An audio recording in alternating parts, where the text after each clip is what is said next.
주님이 이 자리에 계십니다. 다시 한번 하겠습니다. 오늘 좋은 일이 일어납니다. 아멘 하신 분들에게 오늘 좋은 일이 일어나게 될 줄 믿습니다. 지금 아멘 하신 분들에게 하나님의 더 큰 은혜가 임하게 될 줄 믿습니다. 신명기 27장 말씀을 보면 내 백성아 너희가 내 말에 응답하여 아멘 할지어다. 내 백성아 너희가 내 말에 화답하여 아멘 할지어다. 성경은 우리가 아멘만 잘해도 하나님께 영광을 돌리게 된다고 고린도서 1장 20절은 이렇게 말씀하고 있습니다. 하나님의 약속의 말씀은 얼마든지 그리스도 안에서 예가 되니 그런즉 그로 말미암아 우리가 아멘하여 하나님께 영광을 돌리게 된다고 말씀하고 있습니다. 여기 서 있는 강사의 말도 들어봤자 아무런 의미도 없어요. 저는 실력도 없고 능력도 없지만 그렇지만 제 입을 통해 선포되어지는 하나님의 약속의 말씀은 요한복음 6장 63절 말씀을 보면 살리는 것은 영이니 육은 무익함이라. 내가 이런 말이 영이요 생명이 될 줄 믿습니다. 더 나아가 시편 100편 20절에서 21절 말씀을 보면 저가 그 말씀을 보내 저희를 고치사 이경에서 건져 내시는도다. 주의 인자하신 것 인생에 행하신 기이한 일들을 인하여 주를 찬송하게 된다고 하신 약속의 말씀이 그대로 이루어지게 될 줄 믿습니다. 하나님이 지금도 예배자들을 찾고 계세요. 우리 주님께서 사마리아 여인에게 찾아와서 예배의 민주화를 시키면서 아주 이런 유명한 말씀을 하셨는데 여러분들이 잘 알고 있는 요한복음 4장 23절에 24절 말씀을 보면 하나님께 참으로 예배하는 자들은 신령과 진정으로 예배할 때가 오나니 지금이 곧 그때라. 아버지께는 자기에게 예배한 자를 찾으시니라. 하나님은 영이시니 예배하는 자가 신령과 진정으로 예배를 드려야 된다고 말씀하고 있습니다. 그 예배라는 단어가 처음 어디에 등장하냐면 창세기 22장 5절에서 6절 말씀을 보면 내가 아이와 저기 가서 예배하고 너에게 돌아오려니 이에 아브라함이 번제나무를 가져다가 그 아이 이삭에게 지우고 자기는 손에 칼과 불을 가지고 그 아이와 동행했다고 말씀하고 있습니다. 하나님께서 아브라함을 부르시고 독자 이삭을 번제물로 바치라고 할 때 그 약속의 말씀에 믿음으로 순종하고 나아갈 때 예배라는 단어 샤가 등장하고 있습니다. 히브리 어문에 보면 샤라는 뜻 예배의 단어가 두 가지를 내포하고 있는데 첫 번째는 무릎 꿇고 하나님께 경배하다는 뜻을 의미하고 있고 두 번째는 무릎 꿇고 하나님께 복종하다는 뜻을 내포하고 있습니다.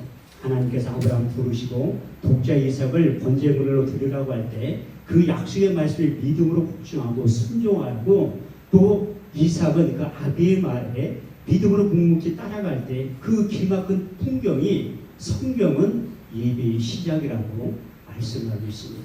그러므로 진정한 예배는 철저한 자기 부인과 철저한 회개와 순종을 담보로 하고 있습니다. 그래서 예배에 매일매일 집중했던 사도 바울을 통해서 예배의 중요성에 대해 다시 한번 강조하고 있는데 로마서 12장 1절에 2절 말씀을 보면 그러므로 형제들아 내가 하나님의 모든 자비하심으로 너희를 권하노니 너희 몸을 하나님이 기뻐하시는 거룩한 산제사로 드려라. 이는 너희들의 영적 예배니라. 너희는 이 시대를 본받지 말고 오직 마음을 새롭게 함으로 변화를 받아 하나님의 선하시고 기뻐하시고 온전한 뜻이 어디에 있는지 밝게 깨달을 수 있는 신앙의 안목이 예배를 통해서 활짝 열어주신다고 말씀하고 있습니다. 그래서 예배 한번 잘 드려서 어제나 오늘이나 영원토록 동일하신 그 주님을 만나고 경험하고 체험하기만 하면 여러분들이 변해서 새 사람이 되어서 제2의 인생, 제3의 인생을 다시 시작하게 된다고 말씀하고 있습니다. 우리가 인생을 살아가다 보면 앞에는 홍해가 가로막혀 있고 뒤에는 애굽의 군대가 따라오는 내 힘과 능력으로 도저히 감당하지 못할 때 하나님께서 우리 인생 가운데 찾아오셔서 우리를 대신해서 싸워주신다고 말씀하고 있습니다. 출애굽기 14장 13절에 14절 말씀을 보면 모세가 백성에게 고하여 이르기를 너희는 두려워하지 말고 가만히 있어서 오늘날 너희를 위하여 행하시는 구원을 보라. 너희가 오늘 본 애굽 사람을 영원히 보지 아니하리니 여호와께서 너희를 위하여 싸우시리니 너희는 가만히 있을지어다. 할렐루야. 이렇듯이 내 힘과 능력으로 도저히 감당하지 못할 일들이 내 삶 가운데 펼쳐질 때 우리 인생 가운데 하나님께 찾아오셔서 우리를 대신하여 싸워주신다고 말씀하고 있습니다. 그 증인이 바울이라고 성경은 말씀하고 있습니다. 그가 사역 평생을 할 때 수없이 많은 고난과 역경이 그의 앞에 찾아왔지만 예배를 통해서 어제나 오늘이나 영원토록 그 주님을 만나고 경험하고 체험하고 나면 그가 두 군데에서 이렇게 고백하고 간증하고 있습니다. 고린도서 4장 8절의 9절의 말씀을 보면 우리가 사방으로 우겨싸움을 쌓여도 쌓이지 아니하고 답답한 일을 당하여도 낙심하지 아니하고 핍박을 받아도 버림받지 아니하고 거꾸로 뜸을 당하여도 망하지 않게 된다고 말씀하셨고 예배 한번 잘 드려서 어제나 오늘이나 영원토록 동일하게 그 주님을 만나고 경험하기만 하면 이 세상과 하나님 나라를 앞당겨서 이 세상과 하나님 나라를 동시에 살아갈 때 이런 삶의 영역에 되도록 다시 한번 고백하고 간증하고 있는데 고린도서 6장 9절에서 10절 말씀을 보면 무명한 자 같으나 유명한 자요 죽은 자 같으나 보라 우리가 살고 징계를 받은 자 같으나 우리가 죽음을 당하지 아니하고 근심하는 자 같으나 항상 기뻐하고 가난한 자 같으나 많은 사람들을 부욕케 하고 아무것도 없는 자 같으나 모든 것을 소유한 자로 만들어 주셨던 바울에게 임했던 동일한 은혜와 역사가 여러분들의 삶 가운데 인생 가운데 사역 가운데 표적과 학교로 반드시 나타나게 될 줄을 믿습니다. 우리가 이렇게 자유스럽게 예배 드릴 수 있는 것 하나님 앞에 감사하셔야 돼요. 우리가 코로나19가 처음 시작했을 때 정부에서 예배에 제한시킬 일들이 앞으로 오지 말라는 법은 없어요. 처음에 코로나19가 처음에 등장했을 때 언론에서 떠들썩하게 나왔던 인천의 모 교회가 있었어요. 그 중심에 제가 있었는데 언론사 기자들의 눈과 귀를 막고 다른 목사님들 다 등장하는데 제 이름만 속 빠졌더라고요. 거기에서 제가 인천의 모 지역에 가서 예배를 드리는 거예요. 같이 30명의 목사님들과 성도님들이 모여서 예배를 드렸는데 앞에서 찬양 인도하셨던 5명의 목사님들이 나중에 보니까 다 코로나 확진자들이에요. 사회본 목사님도 코로나 확진자, 나 갈 때 떡 먹으라 줬던 사모님도 나중에 알고 보니까 코로나 확진자야. 그래서 제가 그때 수원과학대학교 옆에서 기도를 할 때인데 모 시청에서 보건소에서 연락이 왔더라고요. 거기 인천에 갔다 오셔서 물어보던데 어떻게 알았냐니까 핸드폰 위치 추적하면 다 나온다는 거야. 거기 가서 뭐 했냐고 물어보더니 아니 내가 직업이 목사인데 가서 뭐 했냐고 가서 기도하고 찬양 드리고 설교하고 왔다니까 빨리 가서 코로나19 검사를 받으라는 거예요. 그래서 받았는데 다행히 음성으로 나온 거예요. 제가 코로나19가 처음 시작했을 때 하나님 앞에 여쭤본 거예요. 하나님 이 코로나19로부터 가장 안전지대, 청정지대가 어디입니까? 물어보니까 우리 주님의 핏값으로 세워진 교회가 우리 주님의 핏값으로 세워진 기도원이 가장 안전지대라고 말씀하셨던 두 가지의 응답받은 말씀이 있습니다. 시편 23편 4절 말씀을 보면 우리가 사망한 음침한 골짜기로 다닐지라도 힘을 부르지 않는 것은 주께서 나와 함께 하시니라. 주의 막대기와 지팡이가 나를 아니하시니라. 두 번째 역대하 7장 13절에서 14절 혹 내가 하늘을 닫고 비를 내리지 아니하거나 혹 내가 메뚜기를 보내어 토사를 먹게 하거나 혹 내가 내 백성 가운데 연병을 보내어 유행하게 할 때 내 이름을 일컫는 내 백성이 그 악한 길에서 떠나 스스로 겸비하여 기도하여 내 얼굴을 구하면 내가 하늘에서 듣고 내 죄를 사하며 이 땅을 고칠지라. 여기에 사는 기도에 내 눈과 귀를 기울이니 내가 이 절을 택하고 거룩하게 하여 내 이름을 영영히 있게 하려 하였느니라. 내 눈과 마음이 항상 여기에 있느니라. 할렐루야. 이렇듯이 우리 주님의 핏값으로 세워지신 교회와 기도원이 가장 안전지대라는 것을 깨달은 다음에 그때 코로나19 가운데 집회를 더 열심히 했었던 것 같아요. 그런데 정부에서 검사를 받으라고 하니까 검사를 받았는데 다행히 음성으로 나온 거예요. 제가 얼마나 성경을 안 읽으면 정부에서 용돈 40만 원까지 주고 또 택배로 먹을 거 14일 동안 많은 걸 보내왔더라고요. 그 기도원 식당도 다 방역회사에 와서 청소를 다 해주더라고요.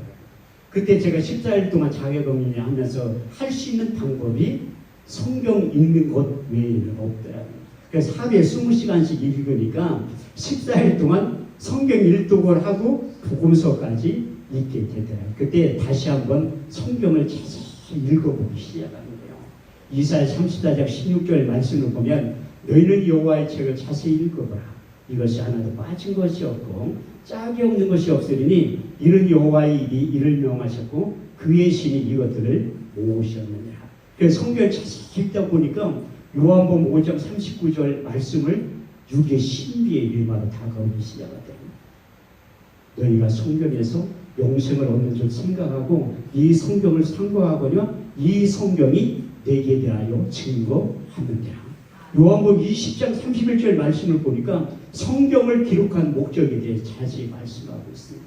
오직 이것을 기록하면 너희로 예수로 하나님의 아들 그리스도이심을 믿게 하려 하며 또 그 이름을 힘입어 영생을 얻게 하려 하셨느니라.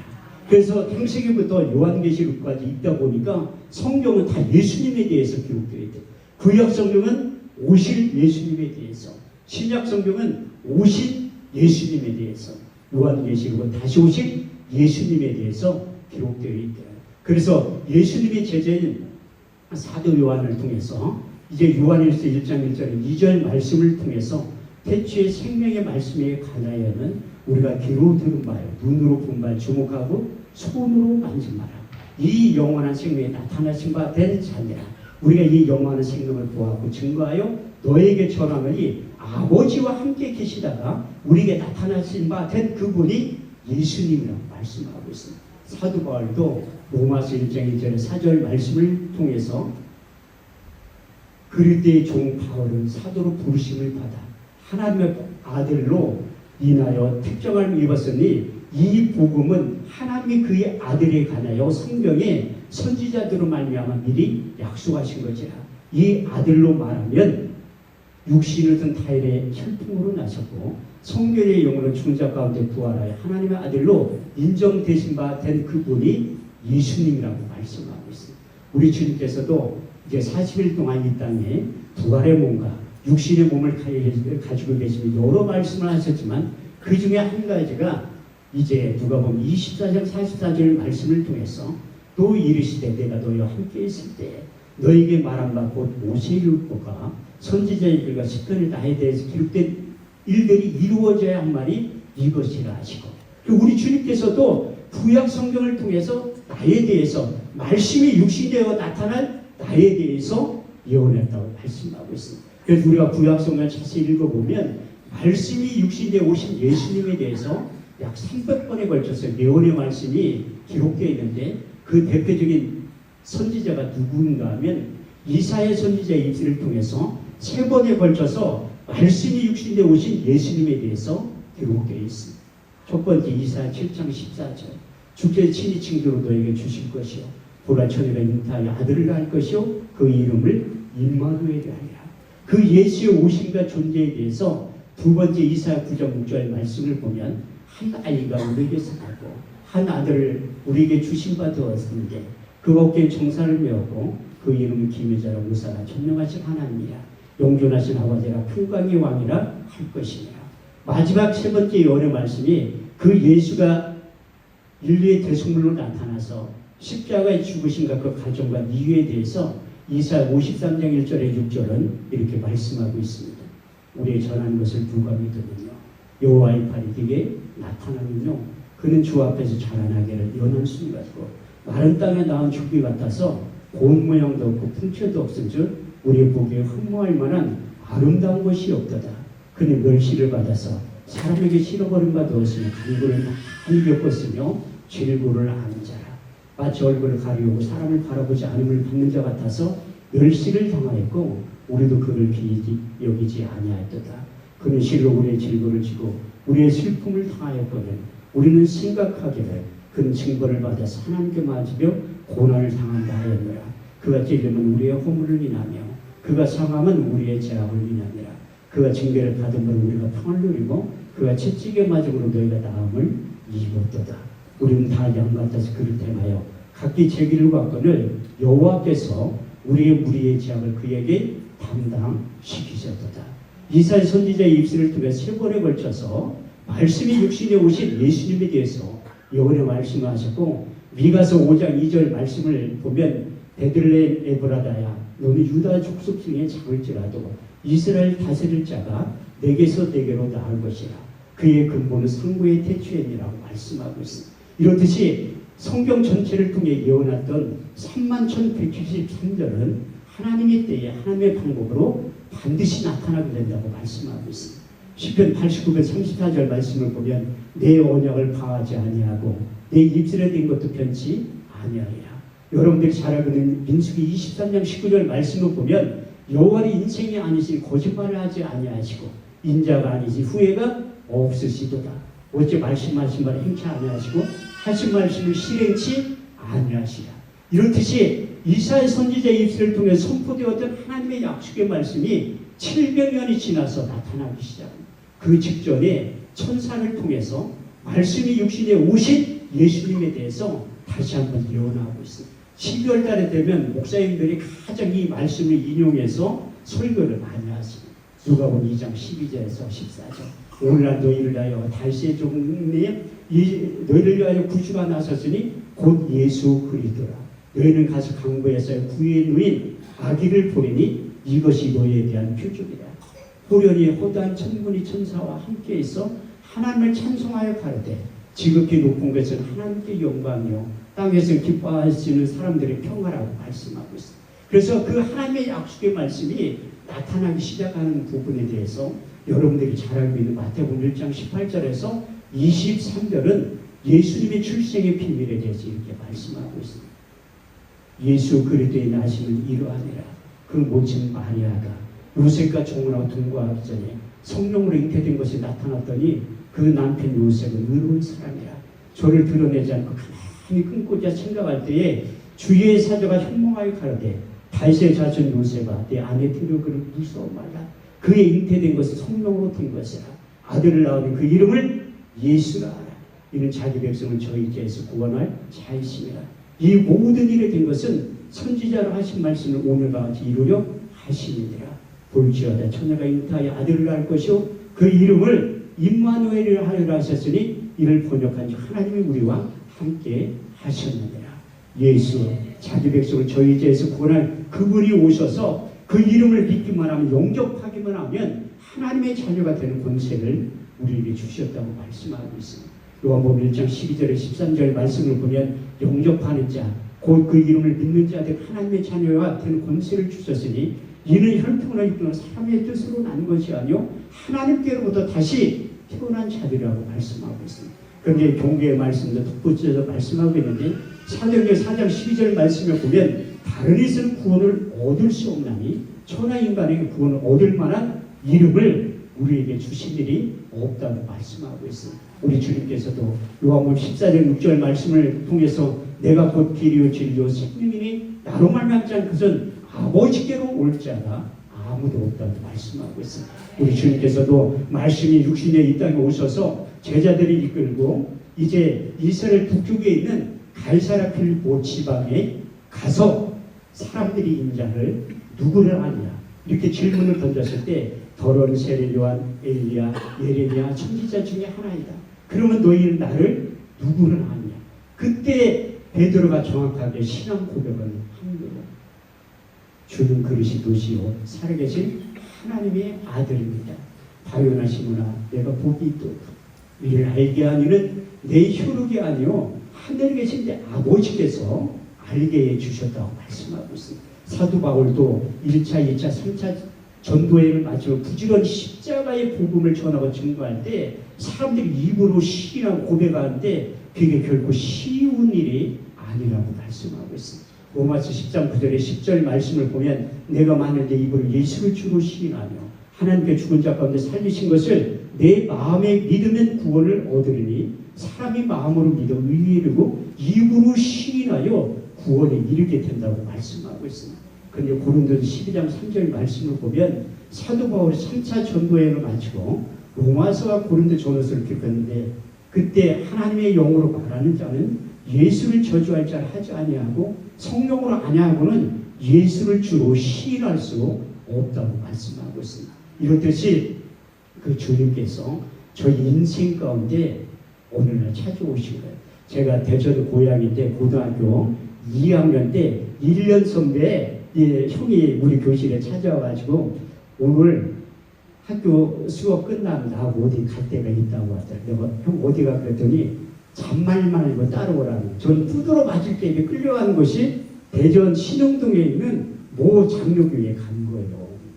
그때 나는 고린도전서 1장 21절 말씀을 보면 전도에 미련한 것으로 하나님은 구원받은 자들 기뻐하신다고. 그래서 여러분들 때를 얻든지 못 얻든지 부지런히 전도해야 될 의미가 바로 거기에 있습니다. 저는 1년 선배한테 맞을 게 두드려 맞을 게 끌려가는 것이 교회라니까. 그래서 전도에 미련한 것이 성경 속에 있는 말씀이 지금도 역사하고 있다.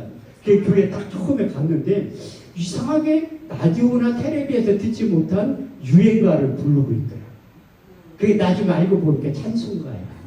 목사님이 연설을 한다. 아이고 목사님이 아나운서도 안 저렇게 말씀 잘하시지? 나중에 알고 보니까 그게 설교더라. 근데 참 신기한 일이 저희 인생 가운데 나타나 계시다는. 제가 아침잠이 상당히 많은데 새벽에 펄떡 일어나가지고 나도 모르는 심에 끌려가 새벽 예배 참석하는 거죠. 고등학교 졸업할 때까지 한 번도 안 빠진 제 기억으로는 새벽 예배에 참석할 근데 그게 나중에 알고 보니까 하나님이 나를 끌고 다니면서 예배의 자리에 앉혀놓은 것 같아요. 그때 고등학교 3학년 때 저는 그분을 잊을 수가 없어요. 제 평생에 그 영적인 목사님들 몇 분 계시는데 미국에서 오신 김원석 목사님이라고 계셨어요. 근데 그 목사님 옛날에 부흥회를 요즘처럼 짧게 안 하고 주일날 저녁에 시작하면 토요일날 새벽까지 한 거예요. 그 부흥회를. 주일날 저녁에 예배 끝난 다음에 나를 부른 다음에 너 학교 가니까 낮에 예배는 참석 못하니까 이제 새벽 예배하고 저녁 예배는 꼭 참석을 하라고 하더라고요. 알았다고 했지. 근데 그 목사님이 예배에는 꼭 헌금을 드려야 되는데 그래서 알았다고 했죠. 그래서 학교까지 걸어가는데 1시간 걸렸어. 1시간. 그 엄마한테 아침에 차비를 받으면 학교까지 걸어갔다 저녁 때 오면 헌금을 하면 지금도 목사님이 하시는 말씀은 제가 하나님 다음으로 듣는 거. 저도 여러분들처럼 누구보다도 설교도 많이 하지만 연합집회할 때는 저는 10번 예배드리면 한 번도 안 빠져요. 강사했는데 저도 찬양 인도하기 전에 여기 와서 앉아있잖아요. 다른 교회 가도 기도원 가도 찬양 시작할 때부터 끝날 때까지 다 있어요. 그게 예배자의 돈이라고 저는 생각합니다. 그때 어렸을 때부터 철저하게 신앙교육을 담임 목사님한테 잘 받았기 때문이에요. 그래서 매일매일 그 학교까지 1시간 걸어갔다 오면서 헌금을 저녁 때 다 드립니다. 토요일날 새벽에 나를 다 오라고 하더라고요. 그래서 그 김원석 목사님이 기도를 해주면서 너는 앞으로 목사가 될 것이 훌륭한 부흥사가 될 거라고 그런 말씀을 해주더라고요. 그런데 저는 하나도 안 믿었어요. 왜냐하면 담임 목사님하고 짜고 내가 서울로 학교 갈 때 날 붙잡아 놓으려고 저렇게 얘기를 하는구나. 그런 생각을 한 거지. 근데 나중에 알고 보니까 고린도 10장 5절 말씀대로 내 생각을 사로잡아 그리스도께 복종케 해서 제가 신학교를 일찍 간 거예요. 그런데 목회를 일찍 시작했으면 좋은데 아니 신학교를 졸업했는데 오라는 교회가 한 군데도 없더라고. 또 가고 싶은 마음도 없고. 그래서 저쪽 동네에 있다가 20년 만에 회개하고 돌아온 거예요. 20년 동안 세상 가운데 방황할 땐 하나님이 나를 떠나지 않았던 약속의 말씀이 있습니다. 요한복음 15장 5절. 나는 포도나무에 너희를 가지니 저가 내 안에 내가 저희에는 가시를 많이 맺나니 너희가 나를 떠나서는 아무것도 할 수 없느니라. 제가 주님을 떠나서 아무것도 할 수 없음을 고백하는데 신학교 입학하고 나서 20년이 걸립니다. 그래서 제가 목사 안수도 우리 교단은 한 9년이면 받는데 20년 만에 목사 안수를 받은 거예요. 20년 만에. 그래서 그 세상 가운데 있을 때 하나님께서 광야 생활하면서 많은 것들을 경험하고 체험하게 만들게.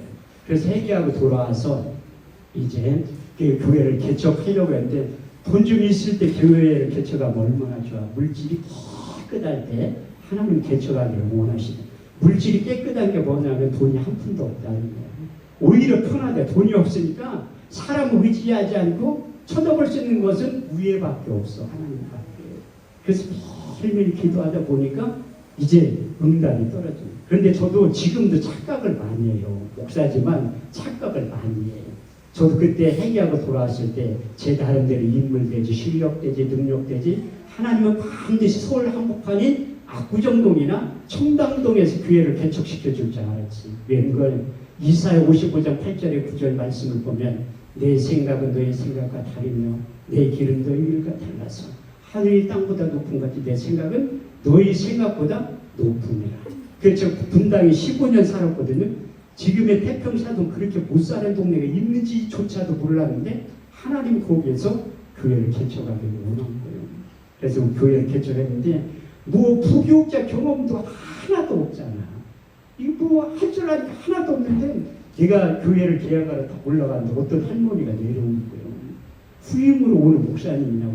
그래서 난 목사 아니라고.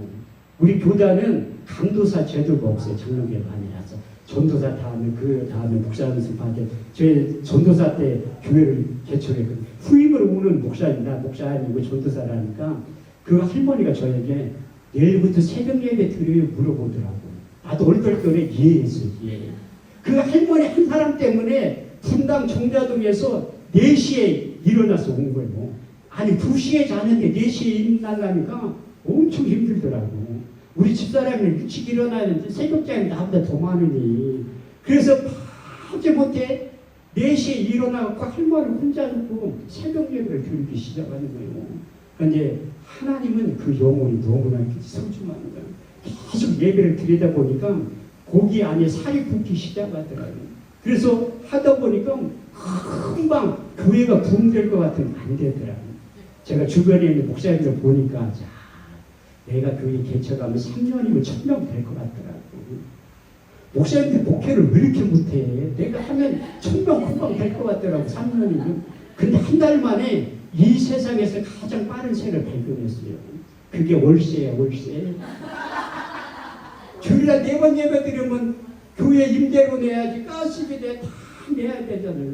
근데 이제 개척교회가 살아남는 방법은 매일 기도 매일 예배 드리는 거예요. 그래서 제가 지금도 혼자 놓고 부흥회를 잘하는 이유가 무엇인가 하면 그 할머니는 혼자 놓고 1년을 예배 드리는 거예요. 그러니까 이제 실력이 쌓이더라고요. 근데 제가 새사람교회 목사잖아요. 그래도 저는 새사람교회 목사이지만 순복음교회 목사라는 자존감이 있어요. 그 간판에 크게 2개를 붙여놓은 거야. 2개를 붙여놨는데 사람들이 기도받으러 오더라고요. 지금은 실비보험이 또 하나님이야. 우리 교회 성도들도 기도받으러 안 와. 병원부터 먼저 갔다 오지. 옛날에는요 아무것도 없으니까 기도받으러 와. 실비보험도 없지, 병원 갈 돈도 없지. 성남에서 그렇게 못 사는 동네에 하나님이 개척시켜준 이유가 있더라고요. 그래서 매일 예배를 드리니까 아니 조용기 목사님이 능력이 있지 나 같은 사람이 무슨 능력이 있어. 같은 순복음교회 여의도 교회인 줄 알고 찾아오더라고. 기도해달라고.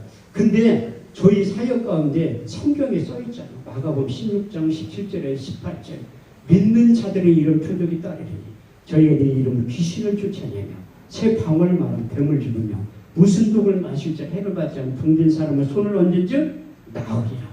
근데 저희 사역 가운데 병든 사람을 손을 얹은즉 죽으리라. 얼마나 괴로워. 아침에 안수했는데 저녁 때 죽었다고 연락이 와. 왜냐면 그분들은 요단강 앞에서 왔다 갔다 한 사람들이야. 병원 갈 돈도 없고 이래 주거나 저래 주거나 조윤기 목사님 많은 환자들 고쳤다고 하니까 같은 순복음교회인 줄 알고 와서 기도받으러 오고. 그건 너무 괴롭잖아. 아침에 안수하면 저녁 때 죽었다고 연락 오는데 저 사람 많이 죽였어요. 근데 신기한 게 한 번도 고소를 안 당했다는 거야. 근데 너무 죽으니까 너무 괴로워요. 제가 출애굽기 15장 26절 말씀을 고등학교 2학년 때 암송한 말씀 수천 번 수만 번 암송했을 거예요. 너희는 너희 하나님 여호와의 말씀을 청종하고 나의 복에 의를 행하며 내 계명의 길을 기르고 내 모든 규를 행하면 내가 애굽 사람들에게 내는 모든 칠백을 하나라도 너희에게 내리지 아니하리니 나는 너희를 치유하는 여호와 라파의 하나님인 줄 알고 있으면 뭐해. 이론과 지식에 끝나지 않지. 저희 사역 가운데는 병든 사람의 손을 얹은 적, 성경은 낫는다고 써있는데 사역 가운데 병든 사람의 손을 얹은 적 죽으리가 너무 괴로운 거예요. 너무 괴로워. 그때 하나님 앞에 또 기도하기 시작하는, 하나님, 성경은 이렇게 병든 사람의 손을 얹으면 낫는다고 하는 내 사역 가운데는 왜 많은 사람이 죽나요? 이렇게 너무 괴로워하니까 하나님이 저를 의대에 입학을 시키는 거예요. 저도 가끔가다 이제 의사 선생님들 심의회가 설교할 기회가 있는데, 저도 의대 나왔다고 서두에 인사 소개를 할 때 얘기를 해.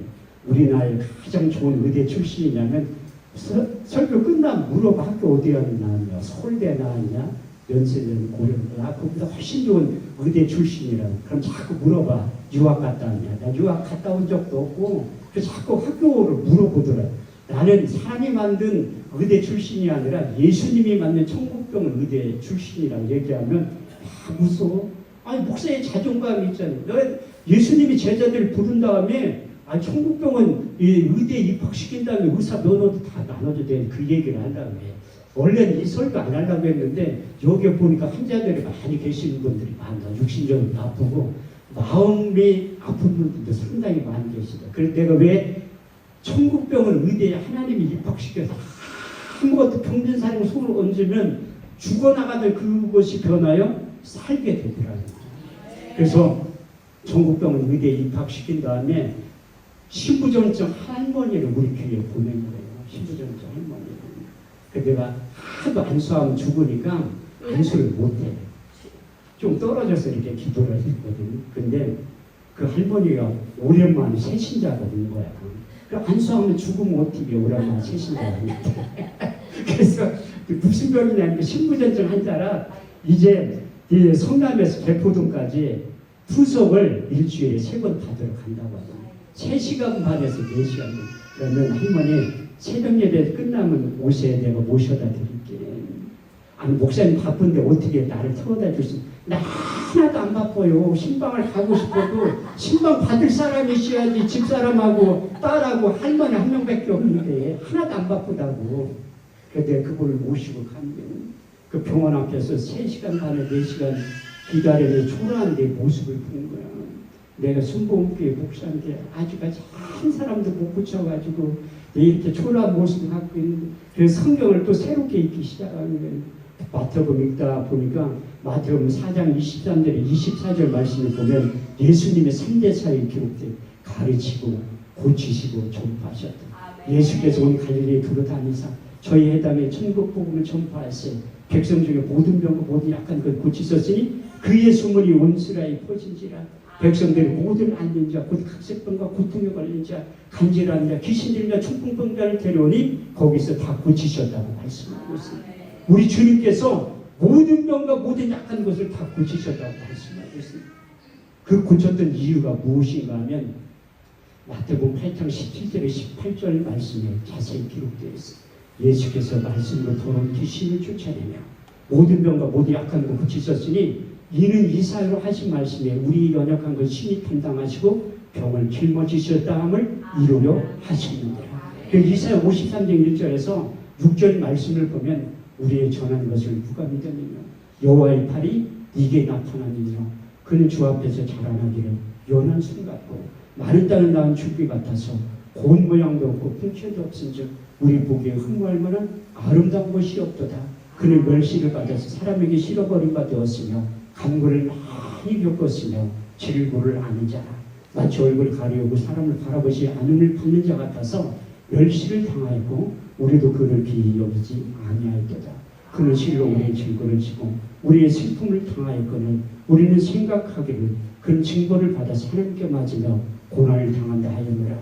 그가 찔림은 우리가 호문을 나며 그가 상함은 우리의 재앙을 나니라. 그가 징계를 받음으로 우리가 평을 누리고 그가 채찍에 맞음으로 너희가 나음을 입었도다. 하나님 이렇듯이 우리 주님께 채찍에 맞음으로 너희가 나음을 입게 될 것이라. 그 3년 반 동안 따라다녔던 베드로를 통해서 다시 한번 베드로전서 2장 24절에서 25절 말씀을 통해서 친히 나무에 달려 그 몸을 우리 죄를 담당하셨으니 이는 우리를 죄에 대해 죽고 의에 대하여 살게 하셨느니라. 저가 채찍에 맞음으로 너희가 나음을 입게 될 것이다.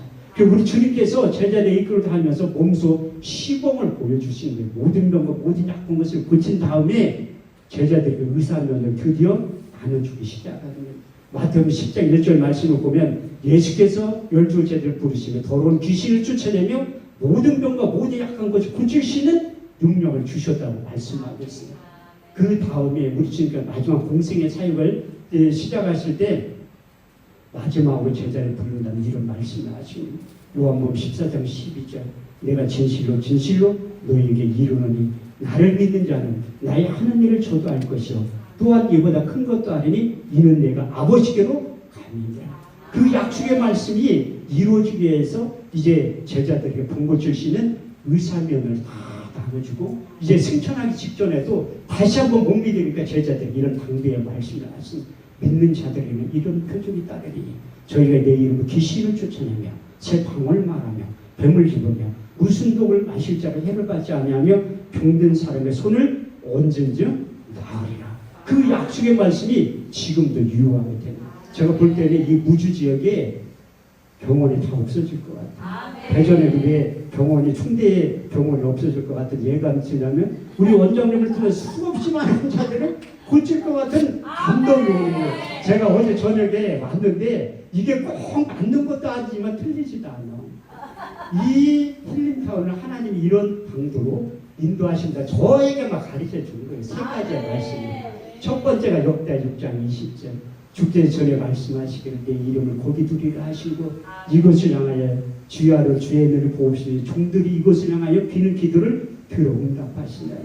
두 번째 이사야 56장 7절 내가 그러자 성산으로 인도하여 기도하는 내 집에서 그들을 기쁘게 할 것이며 그들의 번제의 이생은 나의 단에 기꺼이 받게 되리니 내 집은 만민이 기도하는 집이라 일컬음을 얻게 될 것이다. 세 번째 역대하 7장 15절 16절 내가 이 전을 택하고 거룩하게 하여 내 이름을 영영히 거기 있으라 하였느니라. 내 눈과 마음이 항상 여기에 있느니라. 저걸 개인적으로 하신 말씀이지만 여러분들이 해당되는 말씀입니다. 내 집은 만민이 기도하는 집으로 이끌어 가시고 종들이 이곳을 향하여 비는 기도를 들어 응답하신다는 그 기도원 여러분들이 감사하게 생각하셔야 돼요. 이렇게 가까운 데 이렇게 훌륭한 기도원 여러분들이 섬길 수 있는 담임 목사님 계신 거 여러분들한테 먼저 하나님께 감사하고 담임 목사님한테 감사하셔야 돼요. 그것이 여러분들이 신앙생활 잘하는 거예요. 그래서 제가 그 제자들에게 의사면을 나눠줬던 것처럼 저에게도 의사면을 받은 그래서 환자들 오면 기도를 해요. 기도를 하면 다시 얼마나 좋아. 또 죽어. 그러니까 며칠은 더 살더라. 그래서 자꾸 이게 믿음이 생성이 되니까 그래서 이제 환자만 오면 하나님 나실 거야. 근데 제가 성남에서는 너무나 저하고 안 맞더라. 교회 부흥도 안 되고 그래서 하나님 내가 기도의 제목을 좀 줄였어. 청담동이나 압구정동 아니더라도 서울로만 보내주세요. 서울로만. 8년 만에 응답받아서 8년 만에. 근데 제가 딸이 하나 있는데 우리 딸이 아빠 우리는 언제까지 이렇게 살 거야. 저 주변에 있는 처음 본 목사님들은 제가 상당히 돈이 많은 줄 알더라. 부잣집 아들처럼 보이는데 고생 하나도 안 하던 것처럼. 그렇게 보이는 것만 해도 감사하지. 우리 딸이요. 아빠 우리는 언제까지 이렇게 살 거야. 집도 없이 교회 바닥에서 언제까지 이렇게 살 거야. 걱정하지 마. 목사의 자녀, 하나님의 자녀 책임져. 네 인생 책임질 거야. 하나님 책임. 중학교 입학했는데 제가 새벽 예배 끝나면 커피 포트에 물 끓이는 거예요. 고생 안 해본 목사님들은 몰라. 뜨거운 물 안 나와. 왜 안 나와? 가스비를 못 내가 끊기해서 안 나오는 거지. 그래서 딸한테 야 아침에 머리 감지 말고 저녁 때 좀 감어. 기집애라 또 머리가 붕 떠서 안 되는데 아침에 감아야지. 근데 고등학교 딱 입학시 끝난 다음에 나에게 찾아와가지고 목사님 딱 하더라. 야, 우리 딸한테 여태까지 목사님 소리 10번도 안 들어봤어. 첫 번째 고등학교 입학시 끝나고 난 다음에 목사님을 나 깜짝 놀랐어. 얘가 드디어 철이 들었나? 그게 아니 엄마도 잠깐 이리 와보래. 왜 그러냐니까 나는 이제 다른 교회 다닌대. 거짓말하는 목사 밑에서 신앙생활을 못하겠다는 거야. 왜냐하면 삶의 변화가 일어난다고 했는데 하나도 안 일어나니까. 목사님 나 다른 교회 다닐 거야. 거짓말하는 목사님인데 신앙생활 못하고 우리 집사람 노래 보고 있다가 자기 다른 교회 가고 싶대. 교회 부흥이 너무 안 돼. 근데 내가 하나님 앞에 기도 8년 만에 응답받았어. 그래서 응답이 안 떨어지면 또 기도자를 좀 축소시킬 필요도 있어. 하나님 나 압구정동이나 청담동 아니더라도 서울로만 보내줘. 서울로만. 8년 만에 응답받았어. 근데 교회에 이전하는 방법이 두 가지가 있어요. 하나는 교회가 폭발적으로 부흥이 돼서 앉을 자리가 없어서 이제 이전하는 거야. 근데 이 힐링타운도 조만간에 그렇게 될 거야. 앉을 자리가 없어서. 그런데 이제 두 번째는 뭐냐면 보증금 다 까먹고 길거리를 쫓겨나는 거야. 그런데 전 전자만이 후자야. 보증금 2천에 65만 원 8년 만에 다 까먹고 길거리에 쫓겨나게 생겼습니다. 그래서 건물주가 찾아와서 언제 이사갈 거냐 물어보. 아이고 사장님 이 교회는 내 마음대로 이사 못 가요. 하나님 이사 가라고 해야지 가는 거지. 내 마음대로 못 가네. 아니 목사님들 겁은 무지하게 많어. 아니 그렇게 얘기하면 되지. 명도소송 당할 때까지 6개월은 시간이 있잖아. 그때 하나님이 알아서 하실 테지. 길거리를 안 하고 있으면. 그렇게 하니까 사장님이 목사님 말도 안 되는 얘기를 하는데 그럼 배짱이 어디서 이게 목사님들이 돈이 없으면 믿음이라도 있어야 돼. 믿음이 없으면 배짱이라도 있어야지. 그 포팅도 하면 하나님이 알아서. 근데 기도하니까 생각나게 하시는 분이 있더라고. 우리 교회에 가끔가다 새벽 예배 오시는 부부가 있어. 내가 전화를 했지. 신방 좀 한번 간다고 하니까 오지 말래. 연세 드신 분들은 눈치가 500단이야. 개척교회 목사가 자기 성도도 아닌데 신방 온다고 하면 뻔하지. 이게 돈 얘기, 저는 목회 21년 하면서 돈 얘기한 적 한 번도 없어요. 충성할 기회를 드린다고 해도 돈 얘기는 안 해. 충성할 기회를 드린다. 그래서 신방을 딱 같이, 신방 대원 다 데리고 간 거야. 집사람밖에 없어. 할머니하고 셋이 찾아간 거야. 딱 찾아가니까 권사님 나 초자도 안 보고 오지 말라고 하는데 왔다고. 아주 일단 제가 잘하는 거 있잖아요. 예배 드리자고 일단. 나중에 나를 혼내기든 뭐를 하든지 일단 예배를 드리자고. 예배 한 번 잘 드리면 성경대로 나타나요. 저렇게 20장 24절 말씀을 보면 내게 토단을 쌓고 그 위에 너희 한 것으로 너희 번주와 한몫되리라. 우리는 내 이름을 기념한 것에 내가 강림하여 복을 주리라. 1시간 동안 예배를 드립니다. 급하면 하나님 빨리 역사를 하시는 거예요. 그 권사님이 뻘떡이 있나도 무릎 꿇더니 목사님 다 기도 좀 해주세요. 기도 좀 해주세요. 왜 그러는데 자기가 통증 클리닉을 다니는데 원인을 못 찾는다. 우리나라에 유명한 대학병을 다 전전을 했는데도 그 원인을 못 찾는다. 나 통증제는 괴로워 죽겠는데 너무 힘들다. 그래서 창세기 22장 14절 말씀은 그냥 써있는 게 아니에요. 아브라함 그 땅 이름을 여호와이라 하였으므로 오늘날까지 사람들이 이르기를 여호와의 산에서 준비되리라. 그분을 준비해 놓은 거야. 그래서 기도를 하는데 그분이 쓰러진 거야. 나 어제 깜짝 놀랐네. 원장님 안수할 때마다 옆에 한번 다 쓰러지더라고. 그게 그냥 되는 게 아니에요. 하나님이 원장님을 인정하고 사용하시는 거야. 레위 10장 3절 말씀에 보면 하나님을 가까이 한 자에게 내 거룩함을 나타내겠고 우리 백성 중에서 내 영광을 나타내 보여주신다고 말씀합니다. 오늘 저녁에는 제가 가장 자신 있게 하는 기름 부음에 대해 설교를 하는 거예요. 왜 이 설교를 하냐면 빠지지 말고 오라는 거예요. 빠지지 말고. 근데 그분이 쓰러진 다음에 통증이 갑자기 사라졌다. 이건 하나님이 지금도 일하고 있다는 증거. 내 손을 잡더니 안방으로 나를 끌고 가더라고. 보니까 깜짝 놀랐어. 내가 아무리 의대 출신이고 의사병을 갖고 있어도 산소호흡기를 꽂고 있는 환자를 내 눈을 앞으로 보니까 너무 놀라요. 이게 누구냐니까 아들이. 왜 여기 있냐니까 병원에 갔다 또 왔다 저기다 갔다 이렇게 해야 된다고 하더라고요. 근데 내가 볼 때는 일어날 가망성이 하나도 없어. 그 엄마인 권사님은 하나님께 일하신 표적을 봤잖아요. 기도하면 낫겠다는 믿으면서 그 기도를 해주려고 하더라고요. 그래서 간절히 20분 동안 기도했어요. 일어날 가망성이 없어. 20분 치유에 관한 말씀을 다 끄집어내고 하는데 미천 딸리니까 할 기도가 없더라고요. 에라 모르겠다. 방언으로 기도해야지. 전 방언 기도의 능력을 믿어요. 방언을 말하는 자는 사람에게 하지 않았냐고 하나님께 하나니 이는 알아듣는 자 같고 그 영으로 비밀을 말하는 것. 내가 만약 방언을 기도하면 나 영이 기도하냐고 내 마음의 열매를 맺지 못하면 그럼 우리가 어떻게 알고 내가 영으로 기도하고 마음으로 기도하라는 내 마음으로 기도할 때는 고정관념 때문에 안 나는 거예요. 쓰러진 지가 3년이 넘었기 때문에 그렇죠. 방언으로 기도하는 내가 20분 기도하고 이렇게 쳐다봐가지고 혹시 일어날까 일어날 리가 없지. 믿음으로 기도해도 일어날까 말까 하는데 계속 방언으로 기도하니까 믿음이 생성이 됐습니다. 히브리서 11장 6절 말씀 믿음이 없으면 기쁘시도 못하는 하나님께 나아가는 반드시 그가 계신 것과 누구를 자기를 참여 상주시는 이심을 믿어야 할지입니다. 그래서 계속 기도하니까 말씀 6의 신비에 새겨준 말씀 마태복음 19장 26절 사람은 할 수 없으되 하나님은 다 하실 수 있는 두 번째 로마서 4장 17절 하나님은 죽은 자를 살리시고 없는 것을 있게 하신다. 계속 기도하니까 시편 30편 2절 말씀이 생각이 나는 그 말씀이 무엇인가 내가 여호와께 부르짖으니 내 병을 고치셨나이다. 그래서 그 할머니 때문에 신부전적 할머니 때문에 내가 구약성경을 또 읽기 시작해요. 그때 잠언 4장 20절에 22절 말씀 6의 신비에 새겨지니 내 아들아 내 말에 주여 내가 이르는 것에 내 귀를 기울여 너는 그걸 내 눈에서 떠나지 말고 내 마음속에 지켜라.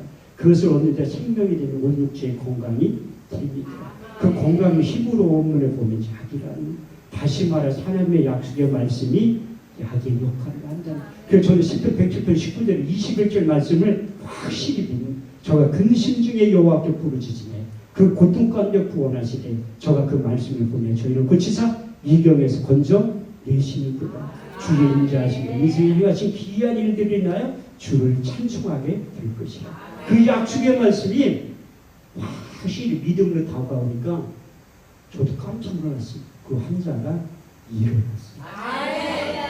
할렐루야. 하나님께 왜 그런 일들이 일어나면 제가 환자에 대한 너무나 위축이 돼서 너무나 많은 사람들을 죽여가지고 위축이 된 거예요. 그러니까 하나님이 환자에 대한 거부감에서 벗어나기 위해서 그 환자가 일어나더라고요. 그래서 그분의 안수자님 저에게 뭐 원하는 거 있으면 얘기해 보라고 하더라고요. 지금도 순진해. 그때 더 순진했지. 나 성남에서 서울로 이사 가는데 1,800만 원만 있으면 돼. 교회 보증금 그것만 있으면 된다니까 더 필요하지. 아니 그것만 있으면 돼. 그것만. 근데 잘못된 목회 경험이 공짜리를 하나 더 붙였어야 되는데 내가 잘못한 거야. 그래도 그분은 1억 8천 $를 주실 분이에요. 왜? 교회를 세운다고 하니까. 그 성남에서 꽤 잘 사는 분이었거든요. 그렇게 아니 없는 집 찾아가면 뭐 우리 교회 성도들도 뭐 하나님이라게 이제 충성할 기회를 준다 해도 아멘 소리 무지하게 잘해. 없는 사람들은 어차피 안 낼 거 뻔하니까. 남자들도 아멘해도 못 믿어. 집에 갔다 와야 돼. 경제권은 여자가 갖고 있는 성경에 써 있어요. 경제권이. 누가복음 8장 제가 우리 예수님께서 이제 사역할 때 돈 얼마 들어갔는데 한번 개척하기 전에 한번 계산을 해본 적이 있어. 다른 걸 잘 모르고 식대만 계산을 해본 적이 있거든요.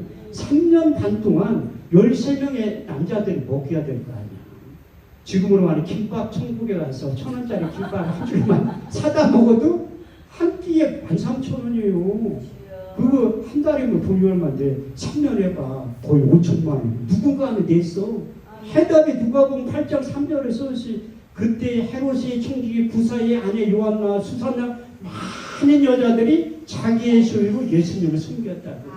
예수님 당시나 지금이나 경제권 여자들이 가지고 있어요. 그 남자 집사님들이 아멘해도 미치다. 너 집에 가서 허락을 받아야 되는데.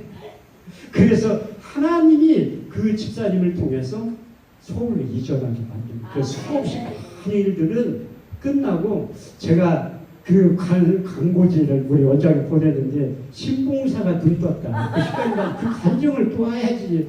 내가 이걸 갖고 왔어요. 이게 뭐냐면 이게 송병대. 여기 이렇게 작년에 이렇게 직구되어 있어요. 여러분들 안 믿을지 몰라도 이렇게 직구되어 있었다니까. 근데 12월 달까지 안 보이는 상태에서 집회 잡아놓은 거 한 군데도 풍부되지 않아. 다 하는 거예요. 심지어 좀 회복이 됐다가 그 설날 축복성에 대구 약복강기도에 설교를 하러 오라고 했는데 한쪽을 또 보였었는데 또 유리태 출혈이 일어나가지고 안 보이는 거야. 그 이틀 만에 찾아간 거예요. 설날이라 차표도 없어가지고 운전도 못하고 해가지고. 그래도 어떻게 이 지경을 해가지고 왔니? 아니 뭐 죽을 뻔 걸린 것도 아닌데 단지 안 보일 뿐이지. 좀 보여요. 그래도 왼쪽 눈은 완전 실명이 되고 오른쪽 눈은 10%에서 20%는 보여. 희미하게. 내가 그 기도원 가서 이거 이렇게 설교를 하면 원장님이 끝나면 물어봐. 이렇게 진짜 안 보이는 하나님 반드시 내 눈을 뜨게 해서 이제 눈에 보이는 상태로 그 집회하게 다닐 거라고 하는 게 아무도 안 믿어. 나만 믿는 거지. 제가 왜 유리치에 출혈이 일어났냐면 그 노기도원에서 집회를 상당히 많이 했어요. 근데 2주 동안 집회를 한 거야. 근데 몸이 무리가 와서 그런지 몰라. 저는 예배 한 번도 안 빠지잖아. 그러니까 몸에 무리가 온 거야. 목요일에 일어났는데 너무 놀란 거야. 왼쪽 눈 하나가 안 보여. 이렇게 유리체 출혈이 그 안에 혈관이 다 터져버린 거예요. 그래서 병원에 빨리 가셔야 되는데 안 가는 거야. 책임감에서 그날 오전까지 집회를 다 끝나고 가야지. 그런데 또 끝나고 또 식사를 또 그 기도원 총무하고 그 같이 일했던 목사님들 식사를 하고 가자고 하더라고요. 그 식당 가까운 데 잡으셔야 되는데 멀리 떨어지는 거예요. 근데 내가 사역 작년에 20년 했는데 한쪽 눈 감고 운전을 하니까 잘 운전을 못 하겠더라고요. 왜 이렇게 늦게 왔냐 나한테. 아니 안 보이니까 늦게 간 거지. 한쪽 눈 이렇게 하고 운전을 하니까 안 보이잖아. 남 속도를 왜 이렇게 늦게 왔니?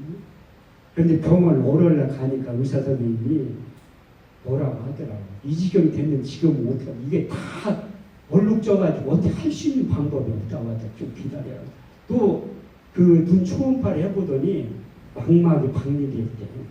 그러면 못 고친다는 망막이 박리게 현대의학. 그러면 또 기도할 수밖에 없잖아요. 내가 성경을 얼마나 안 읽으면 하나님이 코로나19 자가격리 시키면서 성경을 읽게 만들듯이 두 눈을 멀게 하면서 기도의 자리를 끌고 오고 현대의학은 못 고친다. 그래서 병원 두 군데를 다닌 거예요. 우리나라 유명한 한과병원. 그런데 현대의학은 어떻게 할 수 있는 방법이 없다고. 그러면 하나님 일할 때가 되고 그 기도하기 시작하는 거예요. 기도할 때 계속 기도하니까 하나님이 첫 번째 말씀 6의 신대시 두려워 말라. 내가 너 함께하리라. 놀라지 말라. 나는 내가 하나님이다. 내가 널 굳세게 하리라. 내가 널 도와주리라.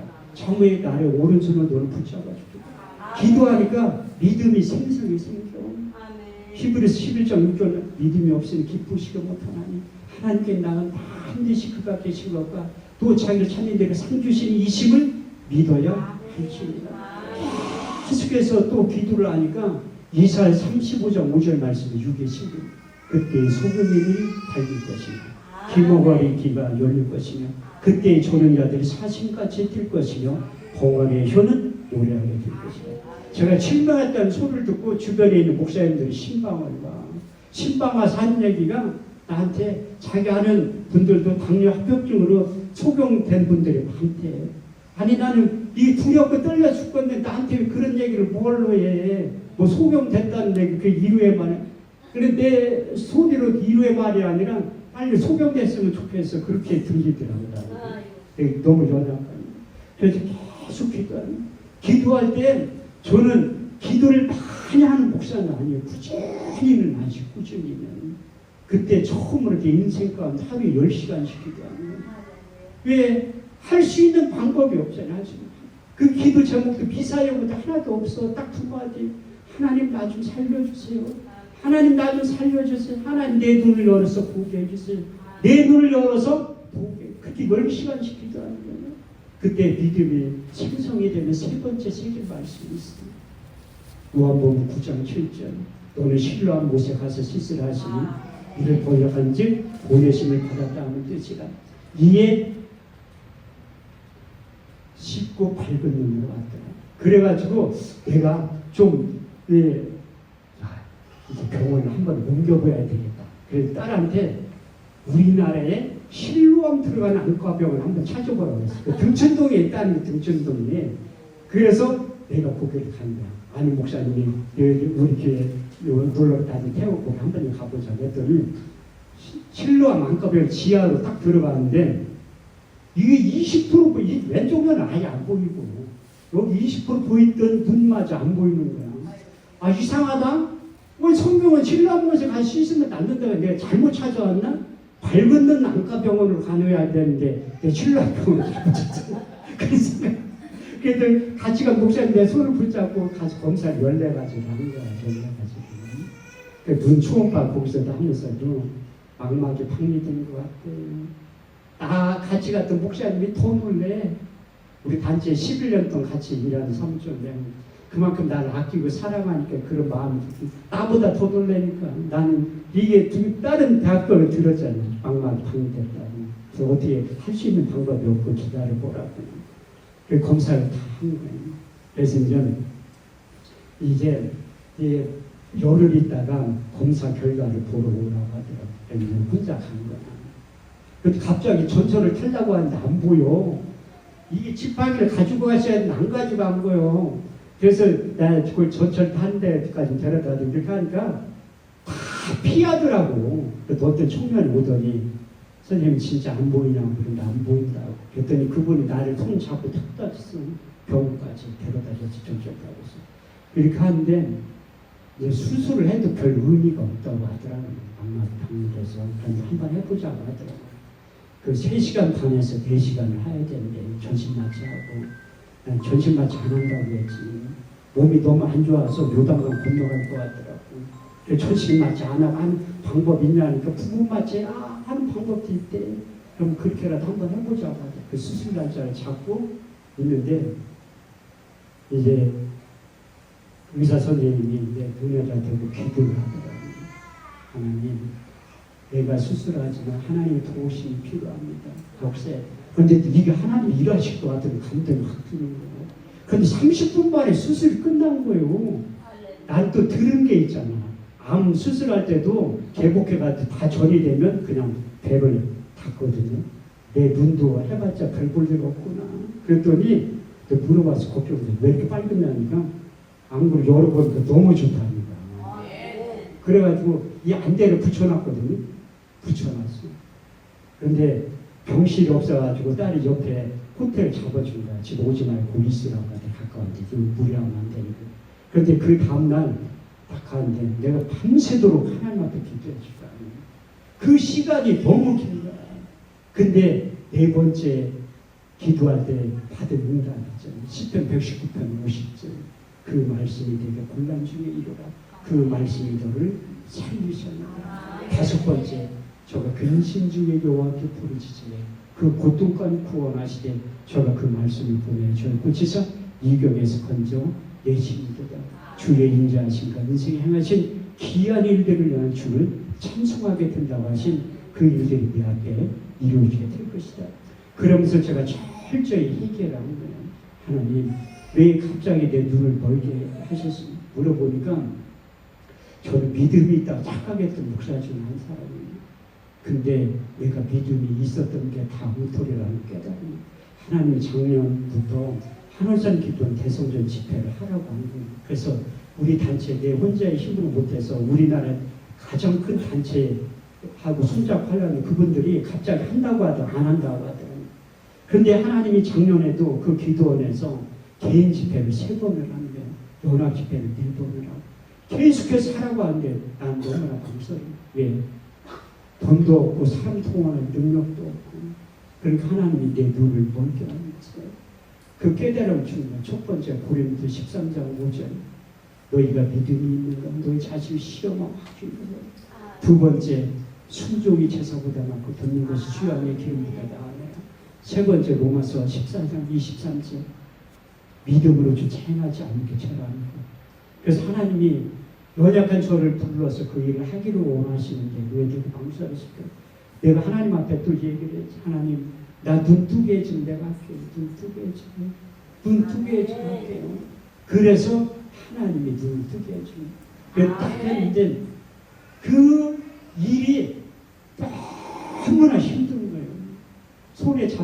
없고 아무것도 없고. 그 이천성 목사님 소천하신 다음에 우리 단체에 처음으로 개방을 한 거예요. 대관료만 적금이야. 없는 주제에 또 숙식 제공을 타고 싶은 거야. 우리나라의 목사님들, 평신들 초청해서 숙식 제공 다 해드리고 싶은 거야. 그런 믿음이 들더라고요. 왜? 사람은 할 수 없게 다 하나님은 하실 수 있고 내게 능력 주신 자 안에서 내가 모든 것을 할 수 있기 때문에 그 고백하고 시인하니까 하나님이 새로운 동역자들을 붙이기 시작합니다. 그래서 그 중에 한 분이 이은정 전도사님이고 그분의 한 분이 우리 원장님이에요. 앞으로 내가 원장님을 통해서 그 맡겨진 그 일을 나 혼자 못하니까 n분의 1로 나눠서 하고 싶어. 거룩한 부담감을 주고 싶은 거야. 내가 어제 설교 들어보니까 저분이 하나님을 위해서 제 시간을 거절을 못할 것 같아. 저도 수없이 많은 분들을 만나니까